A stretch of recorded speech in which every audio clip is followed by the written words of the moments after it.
Thanks for staying with us. Welcome to Political Platform on RAPA FM. My name is Amit Chanakwe. It's a Monday morning, first work day in February. The days are rushing by. Some say this is the fastest January in recent times. Anyways, one down, 11 more to go if you're counting down to 2027. With the elections hold in 2027 or will it hold in 2026? Talking about the next general election, the National Assembly is still dilly-dallying over passage of the amended Electoral Act bills.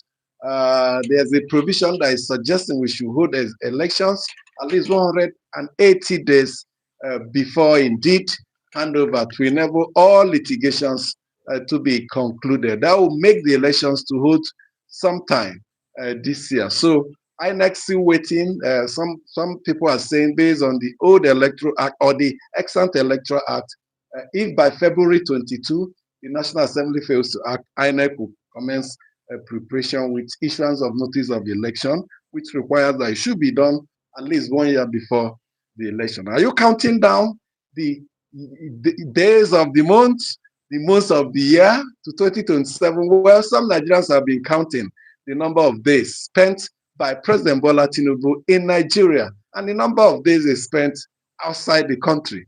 One newspaper, I think Daily Trust this morning, did his own counting and said the president was out for 22 days out of the 31 is 31 in January. Peter Obi, Labour Party presidential candidate during the last presidential election, said by his own count, the president has spent only 8 days in Nigeria. Some people are saying, no, the president is visiting Nigeria. But the president has told us the reasons why he keeps traveling. He has been going on official duties. He was in UAE for official assignment. He was in Turkey for state visit. A memorandum of understanding, about 9 of them were signed. And in Turkey alone, I said, these are pointers to the economic diplomacy he's undertaking. My colleagues are here with me, Adebe Abodure, Kunla Adewale, and Abulo Semoagu. Gentlemen, welcome to the program. Thank you, Amishi, and good morning to you and good morning to our listeners on this Monday morning, wherever you are listening to us. We started with the electoral act. I keep on referring to Nigeria's golden era.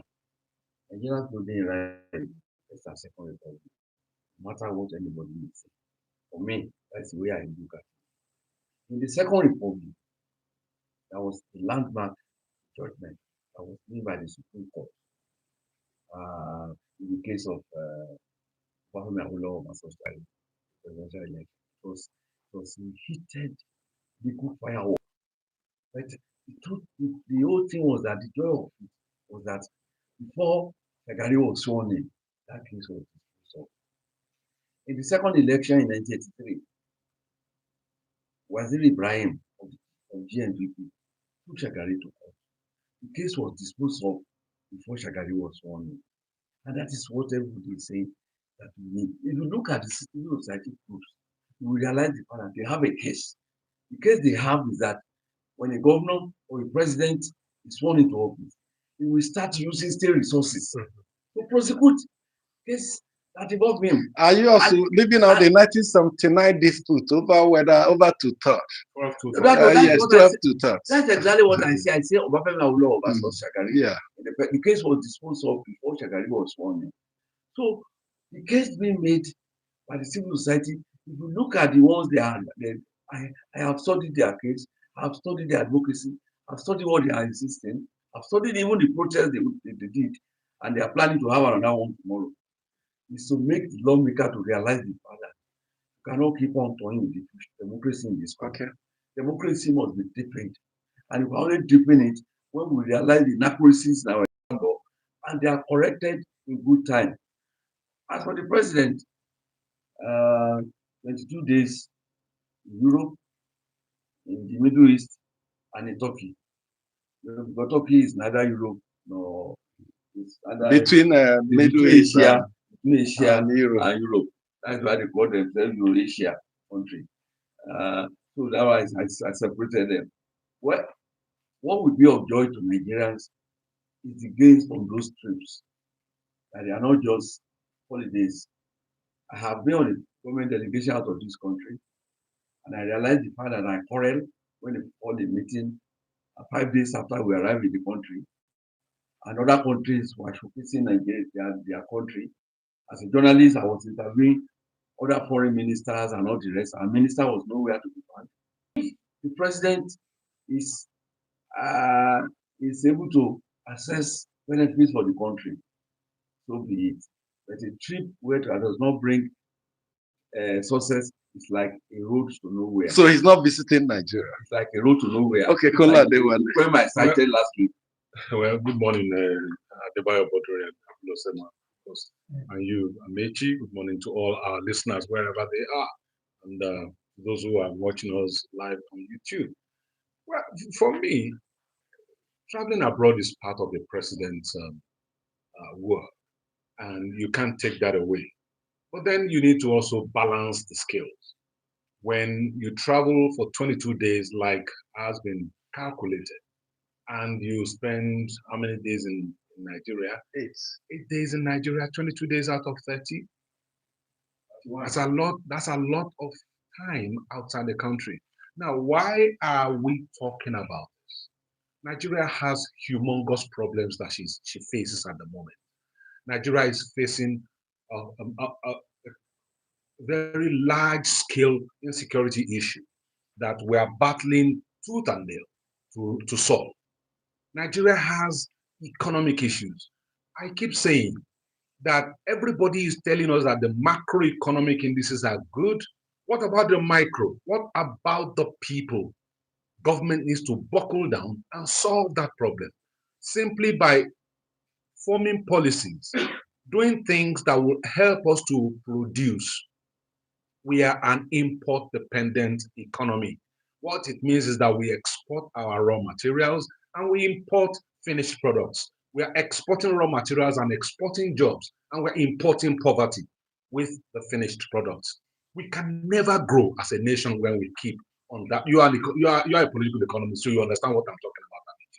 We can never grow like this. No nation grows like this. You want to talk about China, you want to talk about Indonesia, you want to talk about India. They export finished products. They add value to their natural resources. Nigeria has more than 40 natural 40 minerals, including oil plus oil and gas. Yet we export all of those things raw. Okay. So what we need to do is, Mr. President should spend more time at home and watch what his ministers are doing, what his aides are doing, what supervision of his cabinet. Should he so that we can his progress? Vice President, which we have seen have been moving, Minister of Foreign Affairs, should he ask them sometimes to go for these trips while he stays back? Look, a lot of these negotiations can be done by trade delegations. That's a simple fact. How many years have India and the US been negotiating, or India and Canada? Just sit down and look at it. All of these things are done behind the scenes. You don't get to hear that the president is going there, or Narendra Modi is going to the US. They only travel once in a while to all of these places. It is trade delegations that sit down and sort out the fine print of all of these things before the president goes to attend the ceremonially. I was reading one report that the villa has spent 35 billion in Nesta codes to fund these travels. As a State House correspondent then under Obasanjo, I remember when we went to the Gambia, we went to Switzerland, the way he arranged the trip, you end up not getting Nesta code because you take Nesta code when you spend the night outside Nigeria. Because of the frugality of the Obasanjo administration, we leave here just after midnight. So like midnight, 12:30 a.m. of Monday, we go to Switzerland. As we are landing from the airport straight to the meeting venue. After that, we go to another meeting. And after that, we barely have time to go have lunch. We head back to the airport, enter the presidential jet 001, and fly back around 11:30 p.m. So it's still within 1 day. 1 day as it were. So people were grumbling. Well, Obasanjo knew what he was doing. He was accused of gallivanting, especially his first. He went to the Gambia. It was also So you go to Europe and come back with a higher net cycle. But here, is it for 2025? 35 billion. Is this some of us that were going to, like Adebayo Boduri said? Yeah, I met you. Good morning. Good morning, my colleagues. Good morning, listener. If you are cutting a lady, you see traces, whether she can cook or not, whether she calls her all the time, any little issue don't have. You see those things, yes or no? If you're really in courtship, Dima can tell me if I'm lying or not. And the president showed us the kind of person he is when he was granting interviews prior to the 2023 election. You remember what happened at Chatham House? When they asked him questions, he called the Air Force to answer those questions. So if you are telling me the president travels for about 30 days outside the country and he left, he's visiting the country, I don't think you are right. He has adjutants, he has ministers, he has aides that he has appointed to do this work for him. He has showed you his card during the campaign where he delegates responsibility. So responsibility has been delegated. If the minister of power is and the then vice presidential candidate Shetima said the president will be in charge of economy, while he will be in charge of defense and security. So if the minister of education is not doing what he's supposed to do as a responsibility, you don't blame the president who's looking for investors here and there. The country is not smiling. A lot of the insecurity and what have you. But you can't tell a man because there is a crisis in his community, he cannot go out and walk and look for food, look for investors. David is a farmer. You can't tell me because there is crisis around his locality, he cannot go and look for fertilizer to boost his crops. So the president is not totally wrong that he's going out to look for investors. What we should be asking for is the breakdown of this commitment he has made with them. Yes, we heard about $5 billion or whatever that he has signed agreement with Turkey. And my own pain is that back in the days, Nigeria used to be admired by even the Asian giants. Name them, the Malaysia, the Singapore now, and what they used to admire Nigeria. What happened along the line? These are the areas we're supposed to be looking at. The president can go and get investors. I don't have a problem with that. But let's break down the impact. Let's give him a timeline. If this $5 billion deal that you did in Turkey will not materialize in 6 months, then we can start tackling the president. Amechi, good morning to you. Good morning, listener. For information, the president most likely in the next 2 weeks or less travel to Addis Ababa for the African Union Summit. So better start counting. Those are accounting. Those are accounting. Just don't get to sleep. More work. Exactly. The issues are there. Part of the president's trip outside the country, most part of it, I remember, was his holiday. From Lagos, he took travel for the holiday. Even civil servants until last week that government offices started bubbling, but we're accusing him that he was a tyrant, where every other person was also in their villages before they eventually came back. Like Abulu said, what is the outcome? What is the significance of that? And I think that is what most Nigerians are concerned and worried about, because most times when these agreements are signed, they are just, you hear the ceremony and it ends there. We don't see it translate to meaningful progress or growth or anything. But what we also need to look at is there is a change in economic power. There's a shift in economic power. The IMF report that was released last week pointed to this, ranked Nigeria among the top 10 contributing to global GDP, and Asia, India, China, and I think Indonesia, are leading the pack. Today, China was the greatest. China is number one. It was the greatest lender, but today it is the greatest. It's collecting more because African countries are beginning to pay the loans. So power has shifted. Trump has reduced. What's it called now? Donations, support. And all of that. International institutions. Europe is practically struggling with its own life. Germany, the economy, and all of that. So attention has shifted to Asia and the Middle East. United Arab Emirates, Saudi Arabia. There is a global shift, and I think that is where the president. That is what the president is doing. If you look at most of his visits in recent times, he's either heading to Asia, the Middle East, or Southern America. You know, unlike if he's going to Europe, mostly is to France, his second home. You know, where he will go and spend, you know, and come back. So outside that, you can see the dynamics of what this is a man who came in to office. The US and everybody thought he was American oriented, IMF, British, world institutions oriented. Yes, removal of subsidy, you know, and all of that. But he soon realized the shift in power. He was not interested in doing any serious business with China. But he soon realized that, look, he can't do without these guys. You know, so you can see how he has also shifted in his diplomatic approach, economic approach, you know, and all of that. But what we are looking at is how this will translate. And from those who have been in government that will listen to, they will tell you once this is signed, Nigerian officials will go and sleep. They need to be on it, to work it. I listened to the Minister of Trade and Investment, and she said there have been these 9 deals that were signed, that they've been on it for almost about a year, negotiating, you know, going through what Nigeria can get, you know, raw materials, you know, value added, you know, and also we need to, she and her team should not just working and signing these deals. Let's see how this will translate, you know, to something useful.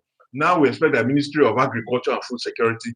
We expect the Ministry of we have industries. Okay, yes. Trade and investment. You know, all of those people will be health, education, you know, ICT, all of and defense. Everybody should be involved in executing what will benefit Nigeria. But if we just sign and come back and say, "Oh, we've signed," we won't take advantage of it. And I think that is what should be most important. On the defense Kunle talked about the economic indicators and the fact that macro, micro, and he asks where is the issue of poverty and the people. I've always said, made it clear, global GDP, Nigeria is the global poverty capital. Yes, we've seen that to I think India. India. 141 million Nigerians will be in poverty in 2026 this year. So that is the indicator to look at. The poverty rate, unemployment rate, and inequality gap. Except you deal with this thing, you're brandishing pseudo fake indicators that list place that does not tell you the truth about what is happening. And it also extends to the MOUs the president is signing and Nigerian. Except you show me how it translates to the welfare and well-being of Nigeria. You're just waving some things high up in the air for us to see. Okay. So what are the ingredients that are going to be exchanged? Finished product, and we're taking raw materials. One word from Kunle. Let me quickly say that the new figures that have come out ranking Nigeria as one of the first 10 with the highest GDP, they are nominal figures. Yes. If you look at that table, find out that those countries are rated according to their population. What is the Nigerian population bringing to the table? The Nigerian population is simply a large market. Okay. We're just importing stuff. We need to stop being a dumping ground and support medium, small, and that is what we are not doing. We're not doing it. All these MOUs that we're signing, unless the SMEs are it impacts directly on them. They will not get worthless paper. Yes. So government must have a policy directly to support all these things that they are doing. You don't waste such and we sign this. How is it lifting people out of poverty? That's what I want to hear. You win or something. Or creating jobs. Let's see it practical. There are people. Okay, let's go for a break. When we come back, more reports and analysis. Stay with us.